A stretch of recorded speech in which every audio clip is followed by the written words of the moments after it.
오늘 어버이 주일입니다. 아까 주 안에 있는 나에게 찬양했는데요. 이건 목사가 제 하늘나라 계신 아버지를 생각하면서 골랐습니다. 왜냐하면 새벽기도 끝나고 오시면 늘 골목 돌아올 때 이 찬송 소리가 들렸고, 저 어렸을 때는 꼭 가정 예배를 드렸습니다. 지금 목사인 제가 우리 자녀들하고 떨어져 살아 있어서 가정 예배를 못 드리는데, 저 어렸을 때는 꼭 드렸습니다. 그때 찬송 중에 가장 자주 나왔던 찬송이 주 안에 있는 나에게, 또 내 영혼이 그 깊은 데서 맑은 가락이 울려나네, 이런 찬송들을 기억을 합니다. 우리가 오늘 본문으로 삼은 말씀은 말라기서 4장 5절 6절 말씀입니다. 구약 성경의 책 마지막 책의 이름이 뭔지 아십니까? 말라기입니다. 말라기가 몇 장까지 있는 줄 아십니까? 4장까지 있습니다. 몇 절까지 있는 줄 아십니까? 6절까지 있습니다. 그러니까 지금 우리가 오늘 공부하려고 하는 이 두 구절의 말씀은 구약 성경의 마지막 책 마지막 장 마지막 두 구절이 되겠습니다. 이 말라기 이후에 이제 세례 요한이 예수님 직전에 나타나서 광야에 외치는 소리로서 주님의 복음을 예비하기 이전까지 약 400여 년간 4세기 동안의 공백기가 있습니다. 그러니까 하나님께서 선지자를 계속해서 보내시다가 말라기를 끝으로 그만 선지자를 보내지 아니하시고 400여 년간의 공백 이후에 이제 예수님이 오시기 직전에 또 다른 엘리야인 요한이라는 사람을 보내셨던 것을 우리는 교회 역사를 통해서 알고 있습니다. 요즘에 많은 이단들이요, 이 구절에 근거해서 자기가 말세 오기로 한 엘리야다, 그래 국수 먹고 밥에 물 말아 먹다가 돌아가셨다는 안상홍 하나님도 자기가 엘리야라고 그러고, 지금 가장 교계에 무리를 일으키고 있는 이단 신천지의 그 교주인 이만희 씨도 자기가 엘리야라 그러고 헛된 착각을 하고 말을 하는데, 사람들이 거기에다가 속아 넘어가고 있다는 거예요. 예수님의 제자들도 이 엘리야가 누군지 궁금했습니다. 그래서 변모산에서 내려올 때 예수님의 제자들이 예수님께 직접 여쭤봤고, 예수님은 직접 대답을 해주셨어요. 그것이 어디에 나오냐면 마태복음 17장 나오는데, 우리 주보를 보시면서 마태복음 17장 10절로 13절을 함께 합독해 보시겠습니다. 아멘. 제자들이 물어 이르되 그러면 어찌하여 서기관들이 엘리야가 먼저 와야 하리라 하나이까? 예수께서 대답하여 이르시되 엘리야가 과연 먼저 와서 모든 일을 회복하리라. 내가 너희에게 말하노니 엘리야가 이미 왔으되 사람들이 알지 못하고 임의로 대우하였도다. 인자도 이와 같이 그들에게 고난을 받으리라 하시니, 그제서야 제자들이 예수께서 말씀하신 것이 세례 요한인 줄을 깨달으니라. 아멘. 말라기가 이 예언을 하였을 때는 아직 요한이라는 사람이 태어나기 400년이나 전입니다. 그러니까 요한이라는 이름이 나올 리가 없죠. 예수님께서 변모산에서 모습이 변화되셨을 때 예수님 옆에 두 사람이 있었습니다. 한 사람은 모세고 한 사람은 엘리야입니다. 모세는 율법을 받은 사람으로 구약의 율법을 예표하는 사람이 되고, 엘리야는 많은 선지자 중에 대표적인 선지자가 되어서 엘리야는 구약의 선지자를 대표하는 인물이 됩니다. 그런데 오늘 본문에 보면 엘리야가 와서 아비들의 마음을 그 아들들에게 돌아오게 하고, 또 그 아들들의 마음을 그들의 아버지들에게도 돌아오게 할 것이다, 이런 예언을 하신단 말씀입니다. 그런데 누가복음 1장 17절에 보면은 이제 요한이라는 아들이 태어나기 전에 이 세례 요한의 아버지는 지체 높은 사가랴라는 대제사장 중에 한 사람이고, 그리고 그 아내는 엘리사벳이라는 아주 높은 분들입니다. 나이가 많아서 아이를 기다리는데 아이가 없었습니다. 그런데 이 사가랴가 자기 당번이 되어서 하나님의 성전에서 분향할 때에 그때 가브리엘 천사가 나타나서 이 아들을 줄 것이라는 예언을 주십니다. 그때 한 구절이 지금 누가복음 1장 17절에 기록되었는데 우리 주보를 보면서 함께 읽으실까요? 그가 또 엘리야의 심령과 능력으로 주 앞에 먼저 와서 아버지의 마음을 자식에게 거스르는 자를 의인의 슬기에 돌아오게 하고 주를 위하여 세운 백성을 준비하리라. 아멘. 그러니까 이 엘리야, 말라기가 예언한 엘리야는 예수님보다 6개월 전에 잉태되고 태어나서 예수님의 길을 예비하며 광야에 나가서 외치던 그 세례 요한이었다라는 얘기는 더 이상 다른 반론을 제기할 수 없을 정도로, 토를 달 수 없을 정도로 분명하게 세례 요한을 지칭하는 것이다. 예수님께서 직접 가르쳐 주신 말씀입니다. 이 세례 요한을 생각해 보십시오. 세례 요한은 요즘 우리들이 쓰는 용어로 금수저 중에 금수저입니다. 신앙과 문화가, 신앙과 삶이 일치하던 이스라엘 공동체에서 대제사장의 아들로 태어난다는 것은 엄청난 특권입니다. 그리고 신분이 세습되는 사회인데 금수저를 물고 태어난 세례 요한은 그 금수저를 붙들고 있기를, 물고 있기를 거부했습니다. 그리고 광야로 나갑니다.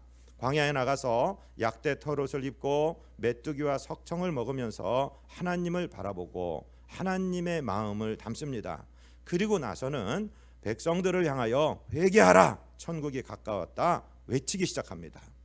하나님께서 그에게 말씀의 권능을 주셔서 이스라엘 온 백성들이 감동을 받습니다. 그리하여 이대로 살면 안 되겠다, 이대로 살다가는 하나님께 큰 매를 맞겠다 하는 생각이 들고 이 사람들이 광야로 세례 요한에게로 나옵니다. 그런데 세례 요한은 나오는 사람들에게 직격탄을 날립니다. 이 독사의 자식들아, 누가 임박한 환란을 피난다고 했느냐 하면서 백성을 착취하던 고관들에게 이런 직격탄을 날리시고 또 남녀노소 무슨 지위 신분의 고하를 막론하고 세례를 베풀므로 그들의 마음을 회개하게 했습니다.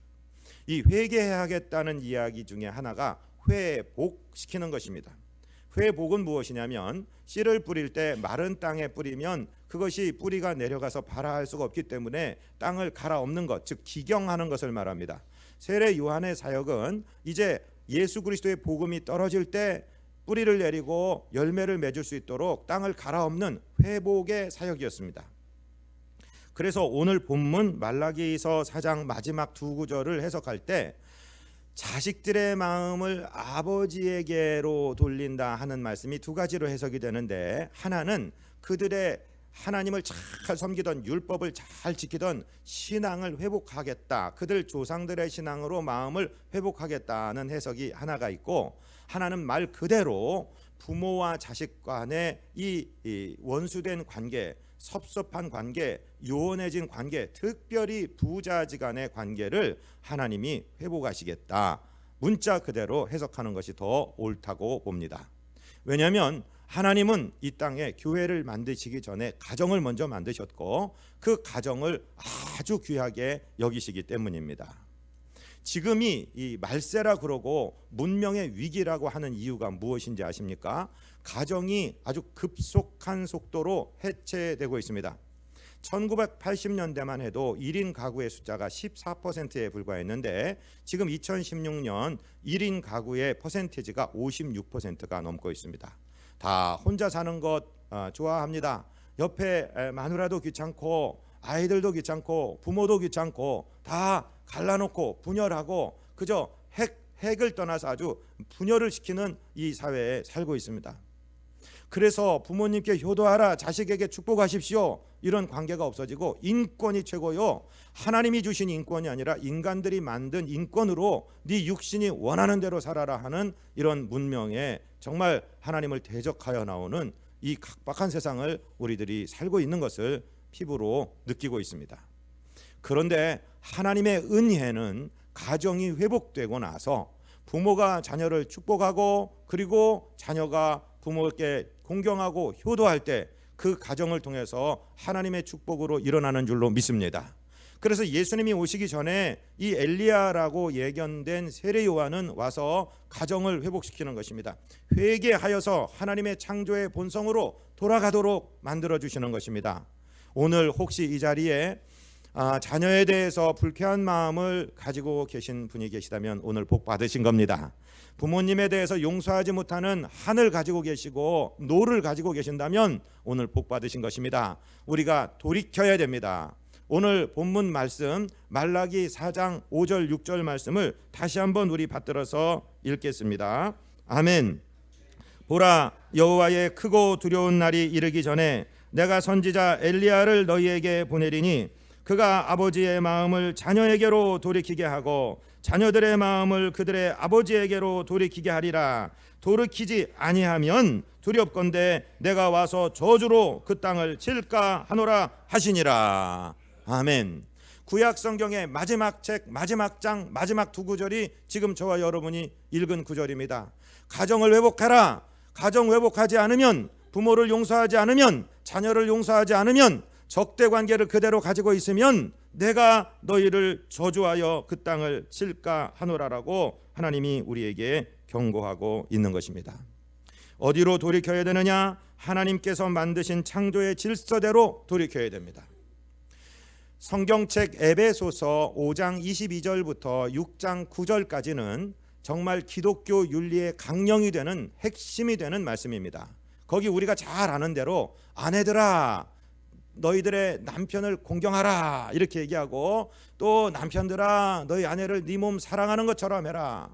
아내들아 너희 남편 공경하기를 교회가 머리 대신 그리스도를 공경하는 것처럼 하고, 그리고 그에게 복종할 것이며, 남편들아 아내 사랑하기를 그리스도께서 당신의 몸을 찢어주셔서 십자가에서 교회 하나를 사기 위해서 그 당신의 몸을 주신 것처럼 네 몸처럼 아내를 사랑하라 이렇게 말씀하셨어요. 그것이 5장 끝입니다.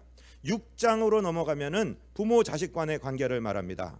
자녀들아 10가지 계명 10계명이 있는데 위에 4계명은 하나님과 우리 사이의 관계를 나타내는 대신계명이고, 제5계명부터 10계명까지 6개의 계명은 대인 사람과의 관계를 나타내는 계명인데 그 중에 약속이 붙었다. 네 부모를 주 안에서 공경하라 해놓고, 그러면 너희가 받은 땅에서, 내가 너희에게 준 땅에서 네 생명이 길리라. 즉 이 약속, 명령과 함께 언약의 약속을 붙여놓은 약속 있는 첫 계명이니까 이 계명 잘 지켜야지. 다른 계명들은 약속이 붙어있지 않아요. 그냥 명령만 있는 거예요. 그런데 부모 섬기면은 내가 직접 복을 주겠다는 약속이 있는 첫 계명이니까 부모 잘 섬겨라, 공경해라. 거기서 끝나는 것이 아니고 그 6장 3절에 보면은 부모들아 너희 자녀를 노엽게 하지 말고 주의 교양과 훈계로 양육해라. 그 다음에 보면은 주와 종, 즉 상전과 노예의 관계, 상전과 종의 관계를, 이 직업윤리, 직장 노사 관계, 이 인간의 모든 삶의 영역을 이야기하는 윤리인데, 거기 명령 중에 참 희한한 것은 누구 한쪽에게만 명령하고 있지 않다는 거예요. 쌍방이 서로가 서로에게 의무를 지도록 주님은 가르치고 계시다는 것입니다. 이제 새내기 가정들을 보면은요, 남편한테 바가지를 긁을 때 여보 성경에 봐, 이렇게 예수님이 몸처럼 사랑하라고 그랬잖아, 이런 얘기를 자주 하고 자기가 복종해야 된다는 얘기는 쏙 빼놓죠. 남자들이 또 아내를 가르칠 때 여보 봐, 교회가 그리스도께 하듯이 남편에게 복종해라고 했잖아, 그러면서 서로에 대한 비판으로 이걸 넣어놔요. 그런데 하나님께서는요 참 공평하셔서 부부지간에 공의 질 책임을 말씀해 주시고, 부모 자식 간에 서로 질 책임을 말씀해 주시고, 그리고 노사관계에 서로 질 책임을 말씀해 주셔서 이 성경이 말하는 기독교 윤리야말로 윤리의 꽃과 같고 최고의 것입니다. 그런데 오늘 본문 말씀에 보니까요, 오늘 본문 말씀에 보니까 먼저 뭐라고 말씀하시냐면 아버지들에게 말씀하세요. 아버지들아 너희 마음을 자녀들에게로, 아들들에게로 돌이켜라. 먼저 오늘 부모가 되시는 어른들이 이 말씀을 들으시기를 바랍니다. 저를 포함해서 제 부모 때, 그리고 제 자녀들 이렇게 생각해 봅니다. 지금 저의 부모들이 되시는 8학년, 7학년 이 어른들 세대는 어떤 세대입니까? 외정을 겪었습니다. 전쟁을 겪었습니다. 정말로 생사를 넘나드는 어려운 시기를 지냈습니다. 보릿고개 지냈습니다. 드시는 날보다 못 드시는 날이 더 많은 나날을 지냈습니다. 그리고 제 세대쯤 되면은 어려웠습니다. 경제적으로 산업을 일으키느라고 애를 썼습니다. 또 민주주의를 찾느라고 투쟁했습니다. 참 그런 경랑의 시절을 지냈습니다. 그런데 지금 20대들 30대들 우리 자녀들은 그런 세대를 경험하지를 못했습니다. 근데 부모들이 야 이놈들아 아빠 때는, 야 이놈들아 할아버지 때는 하면서 막 가르쳐요. 근데 자기들은 경험했기 때문에 그것에 대해서 실감을 하고 있는데 죄송하지만 우리 자녀들은 그런 것을 경험하지 못했습니다. 경험하지 못한 아이에게 무슨 그 아이들이 IQ가 200, 300이 되길래 그걸 짐작해서 알 수 있겠습니까? 책 읽어서 알고 말씀 들어 알고 TV 드라마 보고 아는 어렴풋이 아는 사람들, 체감하지 못한 사람들에게 왜 모르냐고 그렇게 얘기해서 서로 섭섭하게 하고 내 자식들 정말 보기 싫다, 정말 이기적인 놈들이다, 그렇게 해서 소통을 끊어버립니다. 아들 입장에서 그 입장이 되어서 한번 이해해 봐야지 되는데 그 노력을 하지 않는 것입니다.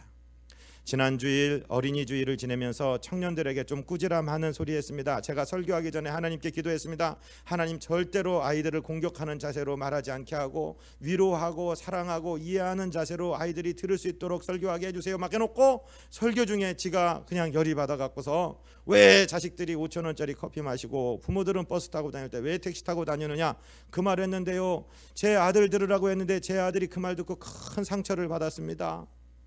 그래서 그 아들도 신학생이니까 전도사 설교하다가 조금 격앙된 것 같은데 부드러운 말로 방송에 나가서 해야 되니까 이걸 좀 뒤집어 주겠어? 어떻게 들었어? 그러니까 네 아버지 맞아요. 아버지 생각하시는 거 반대로만 하면 되겠습니다. 그러면서 이 녀석이 상처를 주는 거예요. 그래 제가 또 이성을 잃어서 야 내가 무슨 틀린 말을 했어? 그리고서 막 따졌는데 여러분 어떠신지 모르겠습니다. 먼저 부모들이 자식의 입장이 한번 돼봐야 된다. 이런 말씀을 먼저 지금 하고 있는 겁니다. 남자들과 여자들도 매우 다릅니다. 남자들 주로 어때요? 여자들은요 옳고 그르냐 이게 문제가 아니고 이 사람이 나를 사랑하냐, 나에게 동의해 주냐, 나를 인정해 주냐 여기 관심이 많은데 남자들은요 감정이 아니라 이성이기 때문에 그렇습니다. 데이트하는데 여자친구가 직장 생활합니다. 와서 남자친구한테 얘기합니다. 있잖아 자기 알지? 그 김 과장 알지? 우리 회사 미치겠어. 나 그 사람하고 언제까지 같이 직장 생활을 해야 되는지 모르겠어. 그리고 막 얘기하면 맞아 그래 너 얼마나 힘드냐, 그놈 어디 사냐, 내가 어떻게 좀 해볼게, 막 이렇게 해주면 여자가 기분이 좋을 텐데 여자친구 이야기를 한참 듣다가 너 내 말 좀 들어봐. 그 사람 그랬는데 너 이렇게 한 거 잘못된 거 아니냐? 그 사람도 얼마나 힘들겠냐 너 같은 사람하고 직장 생활하기가. 그렇게 얘기하는 거예요. 그런 다음에 꼭 붙이는 말이 여자들도 군대 보내야 돼. 군대를 안 갔다 와갖고 남자 조직을 몰라. 여기 웃는 분들 그런 분들이 많으실 줄 믿습니다. 항상 분석적으로 생각해요. 분석적으로. 그래서 뭘 가르치려고 들고 자꾸만 그러면 그 남자가 그 여자친구 공격하려고 그런 게 아니라 사랑하기 때문에 내 여자친구 직장생활 잘하게 하려고 하는데 이게 구조적으로 그쪽 입장이 안 돼봐서 그런단 말씀입니다. 남자들 잘 들으십시오. 부모님들 잘 들으십시오. 요즘 여자들 요즘 아이들은요 동의해주고 경청해주지 않으면 관계가 끊어집니다. 아멘 하시는 거 봐. 할렐루야. 여러분 부모님들이요 자녀의 입장이 한번 돼주시기를 주님 이름으로 부탁을 드립니다. 이제 자녀들에게 말씀드리겠습니다. 사랑하는 자녀들이시여, 한국의 아버지들, 물론 유대인을 빼고 대부분의 아버지들이 이 세 부류에 속합니다. 첫 번째 아버지는요 angry father, 화내는 아버지요. 두 번째 아버지는요 weak father, 연약한 아버지고요. 세 번째 아버지는 absent father, 결석한 아버지. 이 세 아버지의 부류에 우리 아버지가 들어가고 그리고 겹쳐서 들어가는 분들도 계세요. 아버지는 왜 자꾸 그렇게 화를 냈지? 왜 자꾸 그렇게 늘 화가 난 모습이었지? 이제는 이해하려고 한번 생각해 보시기를 바랍니다. 한국의 아버지들이 자식에게 왜 엄할 수밖에 없었느냐면은 이 윤리, 이 유교적인 윤리가 엄부자친을 늘 얘기했습니다. 아버지가 엄하게 하고 어머니가 자상하게 해야지 둘 다 자상하게 하면은 애들이 엉망으로 가고 버릇이 없어지고 인생을 망칠까 봐 아버지는 늘 걱정스러워서 그렇게 화를 내었던 것입니다. 두 번째로는요, 그 화가 난 것이 뭐냐면 이 각박하고 이 어려운 시대에서 자기 자신의 무능함에 대해서 화가 난 겁니다. 사실은 그 화가 자기 자신을 향해야 되는데 바깥에 나가서 그 화를 범했다가는 사회에서 도태될 것 같고, 그러니까 집에 와서 참으려고 하다가 약주가 한 잔 들어가니까 자식들에게, 아내에게 그 화가 막 일어났던 거예요. 자기 자신을 향해야 될 화가 그렇게 일어났던 겁니다. 그리고 자식이 잘못될까 봐 잘 기른다고 자식 사랑하지 않는 게 아닙니다. 우는 자식의 모습을 보며 눈물도 흘렸고 자기 뼈가 부서지도록 일도 합니다. 여러분, 우리 아버지들이요, 여자분들도 그러겠어요. 물론 시장 가서 콩나물 500원 1000원 깎느라고 애를 쓰는 거 아는데, 대부분의 남자들은요, 무슨 중국집 가서 무슨 잡채밥이 7,000원이다, 짜장면이 4,000원이다 그러면 잡채밥 맛있는 거 누가 몰라요? 그런데 짜장면 사 먹어요. 왜? 한 푼이라도 아껴서 자식들 어떻게 좀 먹이려고, 그것이 아버지의 마음인데, 아버지는 자식들을 걱정하기 때문에 그래요. 성적표 90점짜리 가져오면은 얼마나 잘했어요. 90점 잘했구나. 아빠는 학교 다닐 때 이런 점수 받아본 적이 없는데 아이고 애비보다 낫다, 우리 자식 최고다, 이렇게 해야 되는데 아빠는 얘기하네. 이놈 자식아, 조금만 더 공부했으면 100점 나오잖아, 100점. 그 얘기를 하는 거예요. 그래서 애가 이를 악물고 100점을 받아오면 바로 뭐라고 그러냐면, 너 교만하지 마라, 긴장 풀지 마, 방심하지 마. 애가 미워서 그런 거 아니에요. 사랑스럽고 너무 좋았는데 자식을 그렇게 기르는 것이 잘 기르는 줄 알고 그랬던 우리들의 아버지들. 그런가 하면 이 아버지는 연약한 아버지였어요.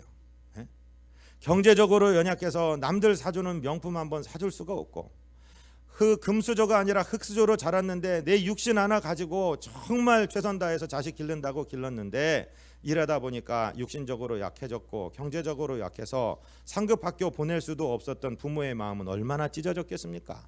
그러다가 병을 얻어서 콜록거리고 누워 있었던 연약한 아버지들이 저와 여러분의 아버지.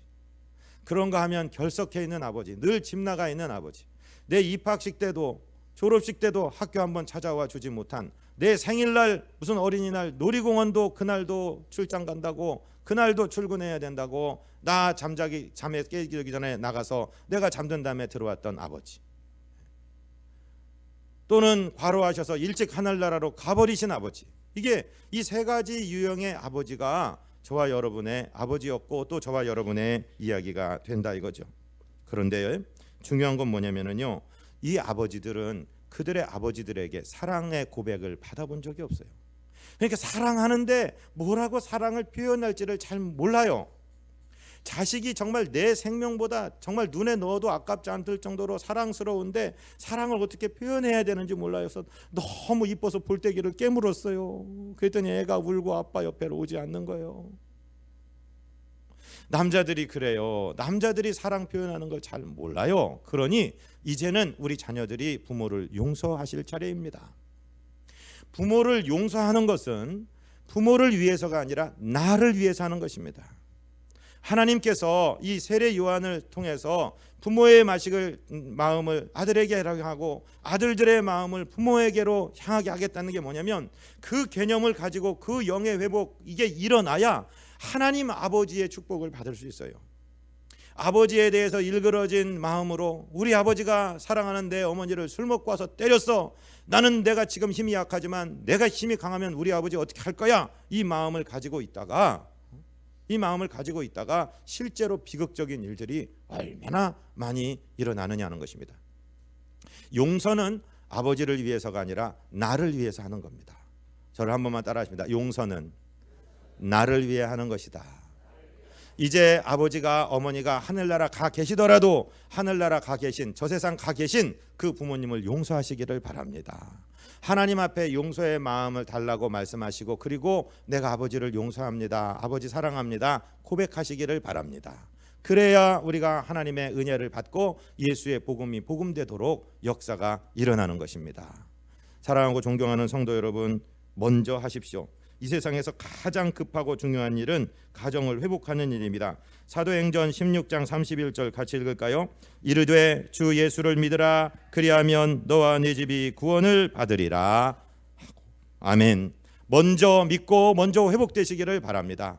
여러분 잘 아시는 이야기인데 제가 시청각 교육을 하나 시켜드리려고 준비를 했습니다. 어느 대학 교수가 철학 강의 시간에 했다는 이야기를 그대로 한번 재생해 보겠습니다. 어느 대학 교수가 이런 병에다가 골프공을 잔뜩 담아서 학생들에게 물어봅니다. Is it full? 이거 꽉 찼어? 라고 물어봅니다. 여러분 어떻게 대답하시겠습니까? 예 라고 사람들이 고개를 끄덕였습니다. 그러자 그 교수가 작은 자갈돌들을 자에다가 불어넣기 시작합니다.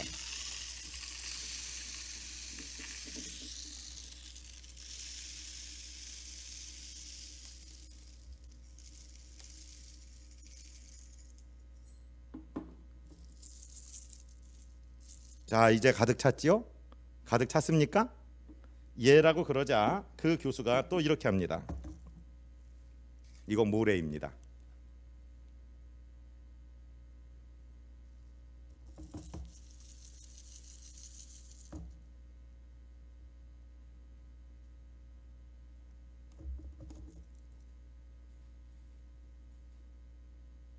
모래가 한참 더 들어갈 수 있어요. 제가 시간이 없어서 요만큼 붓겠습니다. 모래가 지금 이 작은 자갈들 사이로 다 침투해 들어갔습니다. 여기 찼습니까? 이제 꽉 찼습니까? 그러자 학생들이 또 고개를 끄덕끄덕합니다. 그때 교수가 초콜릿 우유를 하나를 땁니다.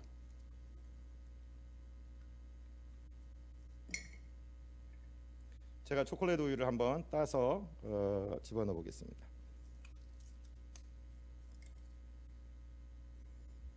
초코 우유가 들어갈까요? 안 들어갈까요? 들어가고 있습니다. 자, 이제 교수가 설명을 하는 거예요. 이 병 안에 있는 골프공, 이것은 여러분 인생의 가장 중요한 것들입니다. 예를 들어서 하나님, 예배, 여러분의 아내, 그리고 자녀들, 부모님, 그리고 작은 자갈돌들은 여러분의 직업이라든가 어느 집에 살아야 되는지, 어떤 차를 살아야 되는지, 그 다음에 중요한 것들입니다. 그 다음에 모래 알갱이들이 있죠. 모래 알갱이들은 해도 좋고 안 해도 좋은 일을 이야기합니다. 이렇게 설명을 했어요. 학생들이 고개를 끄덕입니다. 그러자 교수가 이야기합니다. 만약에 여러분들의 이 인생이라는 병에 모래를 먼저 가득 채웠다고 생각해 보십시오. 그러면 골프공을 넣을 수 있습니까? 없습니까? 못 넣는 것입니다. 이게 우선순위입니다. 지금 당장 회사에서 뭐 좀 급한 일이 있고, 지금 당장 친구들과의 어떤 급한 일이 있고, 지금 당장 내 육신을 즐겁게 하는 어떤 일을 하느라고 가장 중요한 하나님과의 관계, 예배, 가장 중요한 내 아내, 내 남편, 가장 중요한 내 자녀들, 여러분 만약에 오늘 24시 오늘 밤 자정에 내가 너를 불러가겠다 할 때 여러분 계속 하실 일이 무엇입니까? 가장 중요한 일을 먼저 해야 되는 줄로 믿습니다. 그러자 학생 하나가 손을 들고, 그럼 초콜릿 우유는 무엇을 뜻합니까? 아, 이 세상 아무리 바빠도 초코우유 한 잔 마실 정도 여유는 있어야 돼, 이렇게 설명을 하였다는 얘기입니다. 기도하시겠습니다. 하나님, 우리 아버지, 어버이 주일 정말 가장 소중한 우리들의 아버지 어머니, 이제 세상에서 얼마나 살아 계실지 모르는 아버지 어머니 효도하는 일 뒤로 미루지 말게 하여 주옵소서. 혹시 내 마음에 용서하지 못하는 어떤 아픔에 대해서 상처로 가지고 있다면 이 시간 주의 보혈로 우리를 치료하여 주옵소서. 치유하여 주옵소서. 회복되게 하옵소서. 사랑한다고, 감사하다고 그렇게 효도하는 우리 자녀들 되어서 하나님께서 약속하신 모든 계명들, 그 축복들 다 받아 누리는 승리자들 되게 하시고, 우리 자녀들에게 이 아름다운 효를 흘려내려 보낼 수 있는 승자들 되도록 인도하여 주옵소서. 우리 구주 예수 그리스도 이름으로 믿사옵고 간구하옵나이다. 아멘.